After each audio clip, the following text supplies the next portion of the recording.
Top quality और consistent performance के लिए सिर्फ सिल्वर पंप्स एंड मोटर्स, नाम याद रखना।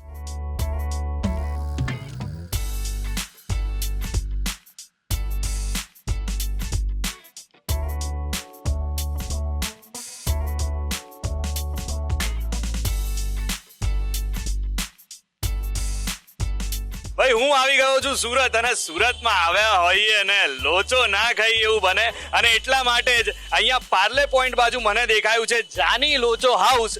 એટલે હવે આપણે જાની લોચો હાઉસમાં જઈએ અને લોચો ખાઈએ અને લોકો સાથે વાત પણ કરીએ. શરૂ કરીએ સ્વાદની સફર.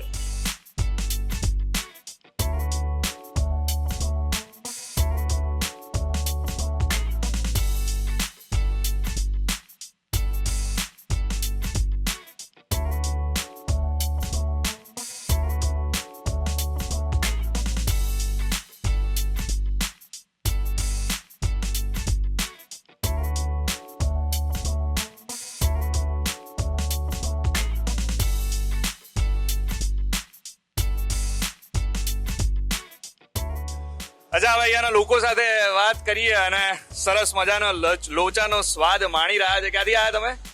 અમદાવાદ. હું પણ અમદાવાદ થી આવ્યો છું ને આ જે અમદાવાદ વડોદરાથી આવ્યા છે. અમદાવાદની તમે? સુરત નો જ છું. સુરતના મિત્ર જે અમદાવાદ અને વડોદરાના કેનેડા છે કેનેડા. એટલે કેનેડા થી અહીંયા આવ્યા છે, અમે અમદાવાદ થી મળવા આવ્યા છે, બરોડા થી મળવા આવ્યા છે અને ત્રણેય ભેગા મળી અહીંયા લોચો ખાવા આવ્યા છે સુરત નો. લોચો ખાવા માટે આવ્યા છે. અચ્છા કેવો લાગ્યો? અમદાવાદ છે ભાઈ, સુરત નો લોચો વર્લ્ડ ફેમસ છે. મજા આવી ગઈ, ખરેખર બહુ સરસ છે. તમે શું કહેશો? તમે તો કેનેડામાં હતા, હવે ઘણા સમય પછી લોચો ખાધો કે? બહુ સરસ છે. ના ના ખરેખર સરસ છે. ક્વોલિટી સરસ છે, ટેસ્ટ ફાઇન છે અને ફાઇન છે, સરસ, વેરી ગુડ.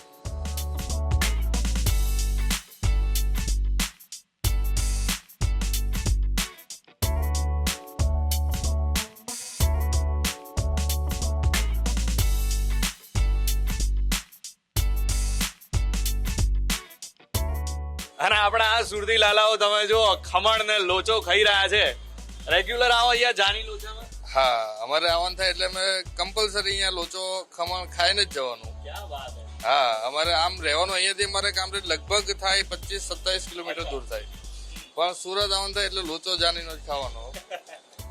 અને અમારા ગેસ્ટ છે છેક બનાસકાંઠા પાલનપુરથી આવ્યા છે. મેં કીધું શું નાસ્તો કરવો છે? તો કે લોચો ખાવો છે. સુરતનો તો લોચો તો વખણાય એટલે તો લોકો જ્યાંથી પણ આવે એટલે પહેલા જ એમ પૂછે કે ભાઈ સુરતનો લોચો ક્યાં મળે છે. સારો લોચો આમ તો સુરતમાં તમે ગમે ત્યાં ખાઓ એટલે લોચો માટે તો ફેમસ જ છે, પણ લોચો એટલે એક્સ્ટ્રા ઓર્ડિનરી નાસ્તો એટલે લોચો. અમારે તો ખમણ ને લોચો, સવારે ખમણ પછી જમણ. અને બીજા ઓલા કઈક રસાવાળા ખમણ પણ અહીંયા? રસાવાળા ખમણ છે, પછી સ્ટેશન પર છે બટાકાપુરી મળે છે, બહુ ફેમસ છે. પછી વડાપાઉં છે વૈશાલીના.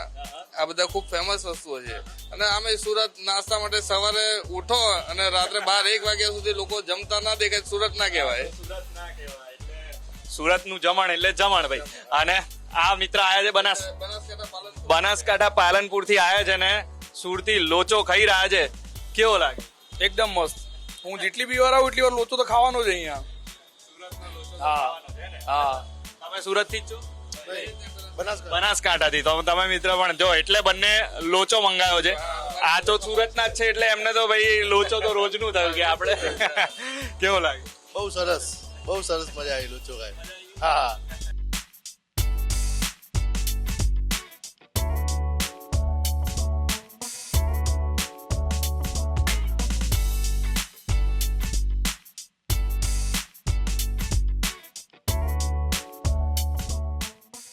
અને હવે આપણે અંદર આવી ગયા છીએ જાની લોચામાં અને અહીંયા તમે જો બોર્ડ મારેલા છે, લગભગ 25 જેટલી આઈટમો છે અને એ જ આપણે પહેલા પૂછીએ. અને એ 25 આઈટમો પાછી લોચાનીઓ.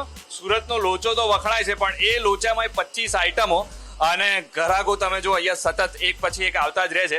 એટલે હમણાં આપણે એમને પૂછીએ કે કઈ કઈ આઈટમો છે. અહીંયા મને દેખાય છે પ્લેન લોચો, ઓઇલ લોચો, બટર લોચો, વ્હાઈટ ઓઇલ લોચો, વ્હાઈટ બટર લોચો, લસણ ઓઇલ લોચો અને આટલી બધી આઈટમો છે. એટલે આપણે એમને પૂછીએ કે એના સિવાય કઈ કઈ અહીંયા લોચાની આઈટમો છે. એના સિવાય ખમણ ને સેવ ખમણી ને એ તો મળે જ છે, પણ અમદાવાદથી ને બીજી બધી જગ્યાએથી લોકો જે આવે એ મોટા ભાગે લોચો ખાવા અહીંયા જાની લોચામાં આવતા હોય છે. એટલે હવે મેં થોડીક તો આઈટમો મેં કીધી કે આટલી આટલી છે, પણ મને જરાક કયો કે કઈ કઈ લોચામાં આટલી બધી આઈટમો છે તમારા ત્યાં, તો મેન કઈ છે ને? तंदूर चीज है, पेरी पेरी चीज है, शेजवान चीज है, इटालियन चीज है, रोल रोल रोल का बहुत सारा आइटम है. Roll cheese, roll schezwan, roll Italian, roll tandoor, roll cheese chilli, ये सब चलता है. અને સૌથી વધારે બેસ્ટ જે હોય કે જે લોકો વધારે લઈ જતા હોય એ કયો લોચો? लहसुन चीज और पेरी पेरी चीज. લસણ ચીઝ અને पेरी पेरी પેરી चीज. ચીઝ લોચો વધારે ખાય છે. તો લસણ ચીઝ કે પેરી પેરી ચીઝ એમાંથી કોઈ એક લોચો હવે આપણે બનાવડાઈશું અને એ ચાખીશું. મને કયો બનાવીને આપશો? पेरी पेरी चीज. પેરી પેરી ચીઝ એમને કીધું છે કે પેરી પેરી ચીઝ જે લોચો છે એ આપણને બનાવીને આપશે. તો હવે આપણે ચાખીએ પેરી પેરી ચીઝ લોચા.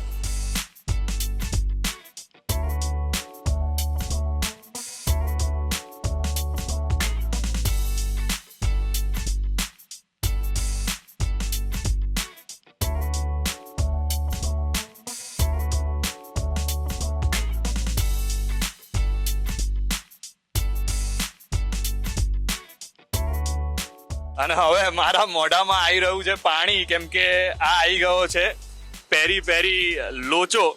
અને આપણે જો અમદાવાદથી આવ્યા છીએ અને સ્પેશિયલ લોકો આ લોચો ખાવા માટે સુરત આવતા હોય છે, અને આપણે પણ અહીંયા આવ્યા છીએ તો લોચો તો ખાધા વગર જવાનું નતું.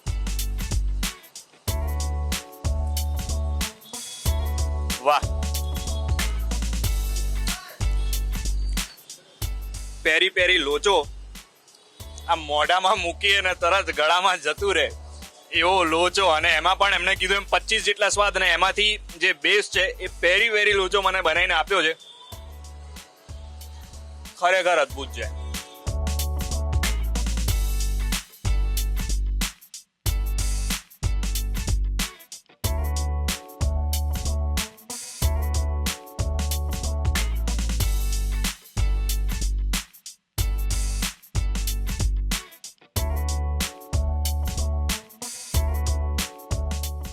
જાની લોચો હાઉસ, જેની શરૂઆત 2008 થી થઈ, આ એની મેઇન બ્રાન્ચ છે. અને હવે ટોટલ 15 જેટલી ફ્રેન્ચાઇઝી ખુલી ગઈ છે. એમાં દમણ, નવસારી, બારડોલી સહિત 15 જેટલી ફ્રેન્ચાઇઝી છે. અને એ સાથે સાથે હવે ટૂંક જ સમયમાં કેનેડામાં પણ ફ્રેન્ચાઇઝી ખુલવાની છે. બાકી તમે સુરત આવો છો તો જાની લોચોનો લોચો ખાવાનું ભૂલતા નહીં. 25 જેટલા જુદા જુદા લોચો તમને, લોચાની જેટલી પણ આઈટમ છે એ તમને અહીંયા ચાખવા મળવાની છે. મેં પેરી પેરી લોચો ચાખ્યો, મને બહુ મજા આવી છે. બાકી તમે આ બાજુ આવો છો તો સુરતી લોચો ચાખવાનું ભૂલતા નહીં.